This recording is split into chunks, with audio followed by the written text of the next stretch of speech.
नमस्कार मित्रांनो, तर शेट आपल्याला काय बद्दल माहिती देणार आहे. कशी चांगली काढून भेटली काय पाहू शकता तुम्ही. किती राहते 7-8 वाजता काय दुधाबद्दल काय माहिती. दुसरं नाही दुधाबद्दल काय माहिती. 5-5 लिटर दूध आहे. 5-5 लिटर दूध आहे सकाळ संध्याकाळ.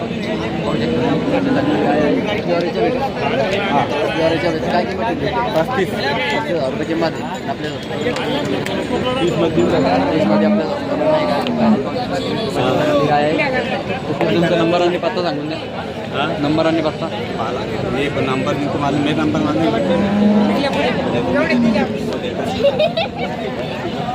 नंबर तो ये पक्के नंबर तुम्ही द्यावा नाही यार म्हणता. तर मित्रांनो शेटचा नंबर मी सांगून देतो तुम्हाला. 93-56-83-55-83. तर जर तुम्हाला लागत असेल तर शेटपाशी नेहमी गाय उपलब्ध असतात. तर लागत असेल तर शेटला कॉन्टॅक्ट करू शकता तुम्ही. तर धन्यवाद. ही गायची माहिती सांगितली तर धन्यवाद.